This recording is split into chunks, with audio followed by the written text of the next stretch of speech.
Donc il faut dire les choses très clairement. Le cycle des saisons est le vecteur structurant du cycle planétaire. Voilà, dans les choses claires. C'est ce que j'avais dit d'une autre façon dès 1976. Excusez-moi, ça fait quand même déjà pas mal d'années. Eh bien, oui, j'avais eu l'intuition, disons, déjà à cette époque, que pour structurer le cycle d'une planète, il fallait regarder le passage de ces planètes sur les axes équinoxiaux et solsticiaux. Ça, c'est une loi fondamentale de l'astrologie qui a été oubliée, qui est la base même de l'anthropocosmologie. C'est-à-dire, les saisons, c'est comme un phénomène terrestre, si on peut dire, qui est lié à l'inclinaison, etc.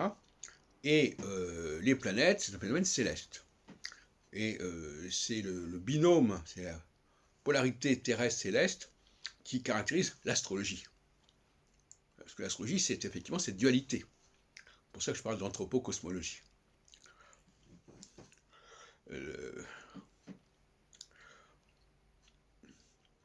Et ce qu'il fallait comprendre aussi, c'est que même si c'est le cycle des 4 saisons, eh bien là, en réalité, ils peuvent se réduire à 2 périodes différentes. Les périodes équinoxiales et les périodes solsticiales qui alternent.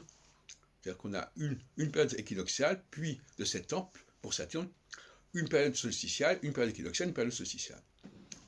Il ne s'agit pas de dire qu'il y a 4 périodes différentes. Parce que